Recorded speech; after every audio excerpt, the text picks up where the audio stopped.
Honorables sénateurs et chers collègues, voici le résultat du vote relatif à l'autorisation des poursuites et à la levée des immunités du sénateur Avi. Pour 88 voix. Contre 5 voix. Abstention 0 voix. Bulletin nul 3. En conséquence, le Sénat autorise les poursuites et lève les immunités de M. Joseph Kabila Kabange, sénateur à vie.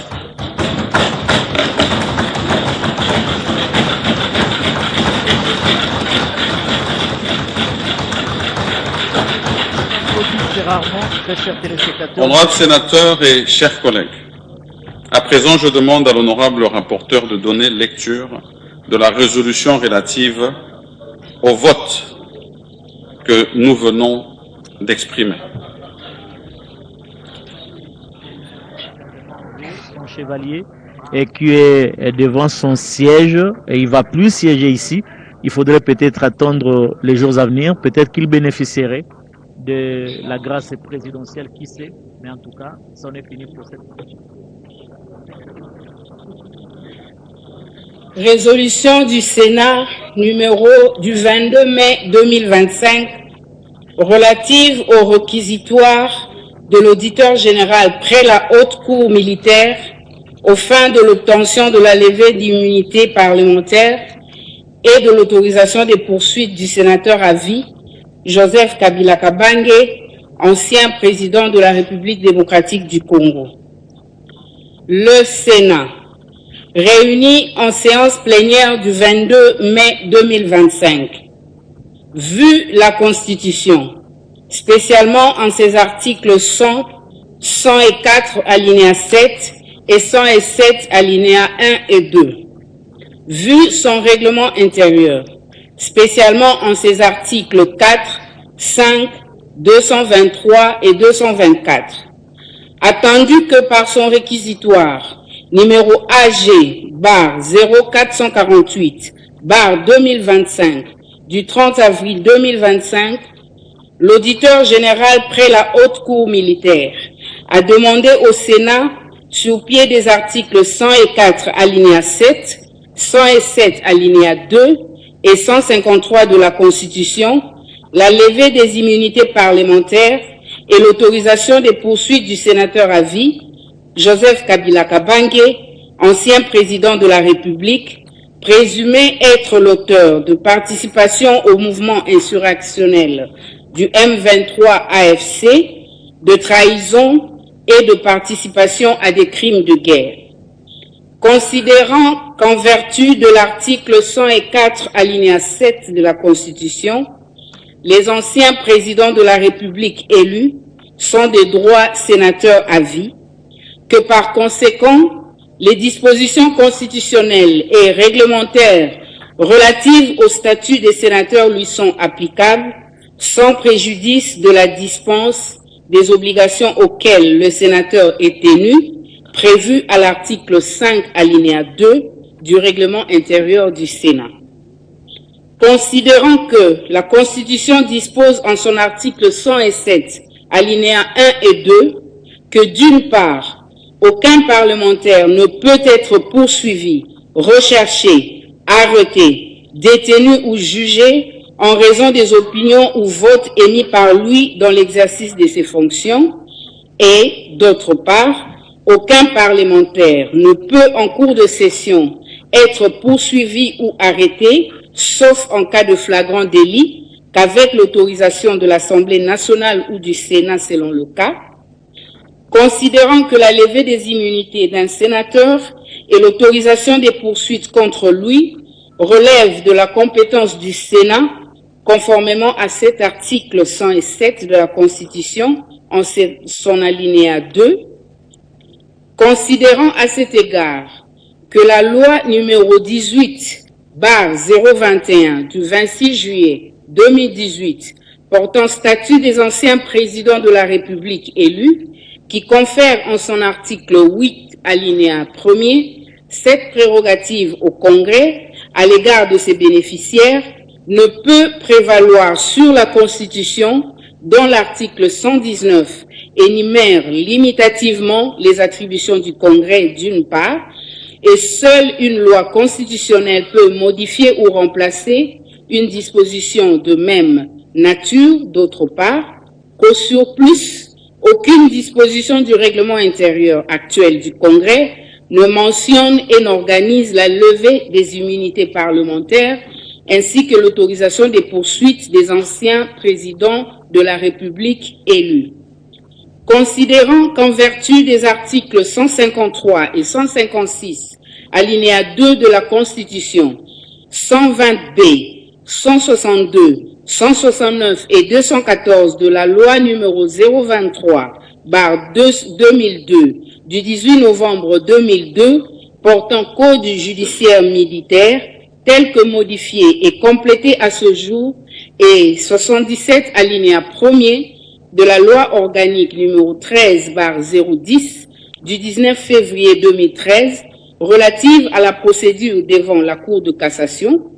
les personnes justiciables par État de la Cour de cassation sont justiciables de la Haute Cour militaire pour les faits qui relèvent de la compétence des juridictions militaires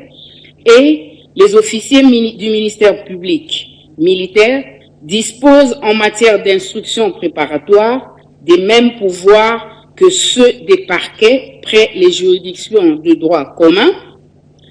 Considérant par ailleurs l'article 111 in fine du Code judiciaire militaire ainsi libellé, les juridictions militaires sont compétentes à l'endroit de ceux qui, sans être militaires, commettent des infractions au moyen d'armes de guerre. Et l'article 115 du même code qui dispose que les juridictions de droit commun sont compétentes dès lors que l'un des coauteurs ou complices n'est pas justiciable des juridictions militaires, sauf pendant la guerre ou dans la zone opérationnelle, sous l'état de siège ou d'urgence. Considérant que des dispositions du Code judiciaire militaire sus-évoquées, il se dégage que l'auditeur général près la Haute Cour militaire a qualité pour requérir au Sénat la levée des immunités et l'autorisation des poursuites du sénateur à vie, M. Joseph Kabila Kabange, ancien président de la République, présumé d'avoir commis des faits infractionnels contenus dans son réquisitoire cité ci haut. Considérant que, conformément aux articles 149 alinéa 1 et 151 alinéa 2 de la Constitution, le pouvoir judiciaire est indépendant du pouvoir législatif et du pouvoir exécutif, d'une part, et le pouvoir législatif ne peut ni statuer sur les différends juridictionnels, ni modifier une décision de justice, ni s'opposer à son exécution, d'autre part, considérant qu'en vertu de la règle de la séparation des pouvoirs consacrée par les deux articles de la Constitution évoqués ci-dessus au point I, le Sénat n'a pas compétence pour connaître quant au fond des faits exposés dans le réquisitoire de l'auditeur général. Son examen porte sur la relation des faits imputés au sénateur avec l'exercice de ses fonctions, exercice protégé par la Constitution dans l'intérêt du Sénat à travers les immunités parlementaires telles que définies à son article 107 et comportant l'irresponsabilité ainsi que l'inviolabilité du parlementaire pour les opinions et votes émis en cette qualité, que de ce fait, les immunités parlementaires sont instituées pour protéger les fonctions exercées plutôt que pour placer leurs bénéficiaires au-dessus des lois de la République ou en dehors de celles-ci. Prenons acte de ce que, quoique régulièrement invité à présenter ses moyens de défense et sa version des faits à la commission spéciale conformément à l'article 224 du règlement intérieur du Sénat, par la lettre du président du Sénat, numéro 503/CAB/PDT/SLK/DMO/PK/2025 du 19 mai 2025, lui déposé à son domicile 6 sur avenue Ouganda, concession GLM, commune de la Gombe à Kinshasa, par maître Bokimibale Moïse, huissier de justice assermenté, officier public et ministériel près la cour d'appel de Kinshasa-Gombe, le sénateur à vie Joseph Kabila Kabange, ancien président de la République, n'a donné aucune suite à cette invitation. Le Sénat donc se déclare régulièrement saisi par l'auditeur général près la haute cour militaire et compétent pour connaître de son réquisitoire. Constate que tel que exposé par l'auditeur général près la haute cour militaire dans son réquisitoire et devant la commission spéciale du Sénat chargée de l'examen du dit réquisitoire, les faits dont le sénateur à vie Joseph Kabila Kabange, ancien président de la République, est présumé être l'auteur, n'ont pas de lien avec l'exercice de ses fonctions parlementaires et ne peuvent pas, ipso facto, donner droit à la couverture des immunités parlementaires prévues par l'article 107 alinéa 1er de la Constitution. En conséquence de ce qui précède, lève les immunités parlementaires du sénateur à vie Joseph Kabila Kabange, ancien président de la République, et donne à l'auditeur général, près la haute cour militaire, l'autorisation des poursuites à sa charge. Charge le bureau du Sénat de transmettre la présente résolution à l'auditeur général près la haute cour militaire. Adoptée à Kinshasa le 22 mai 2025 à la majorité de 88 sénateurs sur 96.